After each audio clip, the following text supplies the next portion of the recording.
Mchakato mzima mpaka timu inafuzu World Cup ulikuwa ni wa namna gani?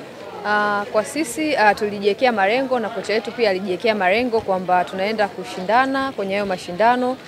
Ni mara yetu ya kwanza, lakini tukipambana tutafanya vizuri, na kweli tulivyoenda kule Morocco hatujawahi kucheza mchezo, lakini ndio mara yetu ya kwanza, lakini kila mmoja alikuwa na morali ya kutosha na tumefanya vizuri na kila mmoja ameona.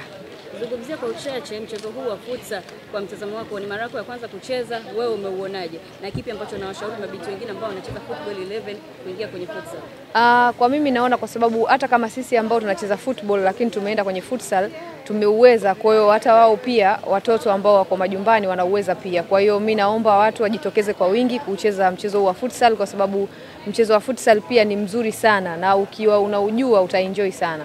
Na utofautisha vipi football na futsal? Kiukweli una utofauti mkubwa, kwa sababu kupasia ni kule kule, lakini kuna aina jinsi ya kucontrol na vinginevyo. Hata kwenye kurusha mpira hauwezi kurusha na mikono, utaweka kwenye chak chini ndio utaanzisha. Kwa hiyo kuna sheria ziko tofauti, lakini ukijua sheria utacheza vizuri tu.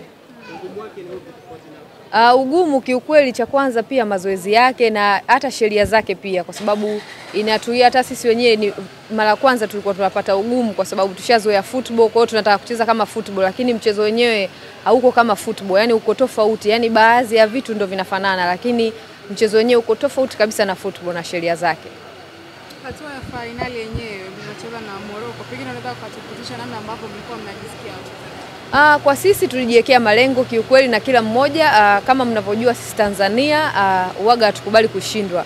Tunasema kwamba hata kama huu mchezo umekuja mara yetu ya kwanza, lakini kila mmoja apambane kwenye nafasi yake, na kama mlivyoona kwamba tumepambana na tumefikia hatua hiyo ya nusu finali mpaka tukaingia finali, na hicho ambacho tumekipata kwa kuwa washindi wa pili, tunamshukuru Mwenyezi Mungu kwa hicho ambacho tumekipata, kwa sababu kuna wengine ambao walikuwa wazuri pia lakini hawakupata hii nafasi. Kwa hiyo hata sisi pia tunasema huu ni mwanzo mzuri, na next time tutafanya vizuri zaidi hapo na tutakuwa mabingwa inshallah.